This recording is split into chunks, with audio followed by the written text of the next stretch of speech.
வாங்க இன்னைக்கு இட்லி தோசைக்கு ஒரு வடகறி செஞ்சிடலாமா? பாருங்க, ஒரு 200 கிராம் கடலைப்பருப்பு எடுத்து 2 வரமிளகா போட்டு வச்சிருக்கிறேன். இதை இப்போ மிக்ஸி ஜாரில் போட்டு அரைச்சிட்டு வந்துடலாம். இது கூட கொஞ்சமாக உப்பு போட்டுக்கலாம்.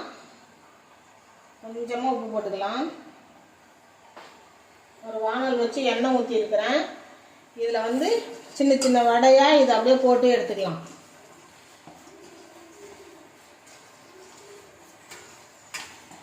எண்ணெய் காஞ்சிட்டு இந்த மாதிரி குட்டி குட்டி வடையாக போட்டு எடுத்துக்கலாம்.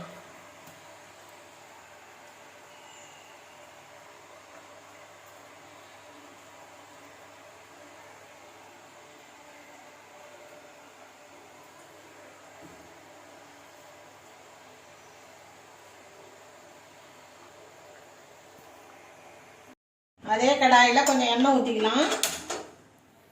எண்ணெய் காயிட்டும்.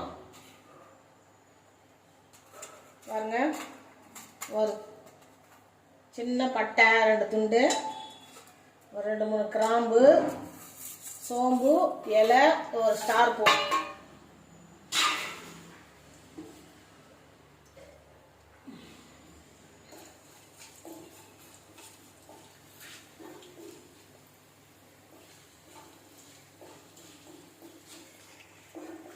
ஒரே ஒரு வெங்காயம் எடுத்து கட் பண்ணி வச்சிருக்கிறேன்.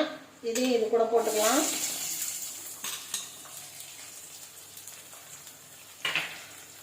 வெங்காயம் கொஞ்ச நேரம் வதங்கட்டும். வெங்காயம் வதங்கிறது கொஞ்சமாக உப்பு போட்டுக்கலாம். 2 பச்சை மிளகாய் போட்டுக்கலாம்.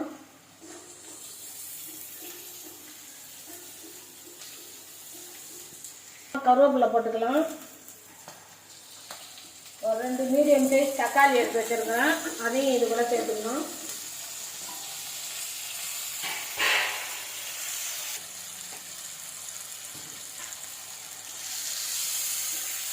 கொஞ்சமாக இஞ்சி பூண்டு பேஸ்ட்டு 1 ஸ்பூனு, அதையும் இது கூட சேர்த்துக்கலாம். கொஞ்சமாக கரம் மசாலா 1 ஸ்பூன் போட்டுக்கோங்க.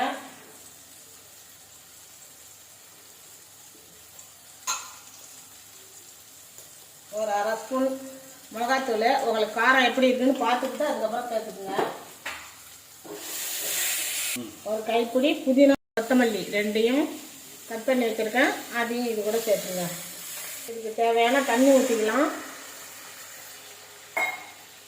காரம் உப்பு எல்லாம் எப்படி இருக்குன்னு பார்த்துக்கிட்டு டேஸ்ட் பண்ணி பார்த்துக்கிட்டு அதுக்கப்புறம் வடையை போடுங்க.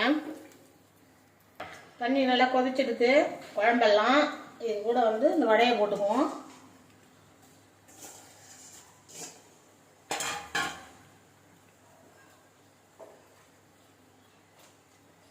நல்லா கொஞ்ச நேரம் வேகட்டும்.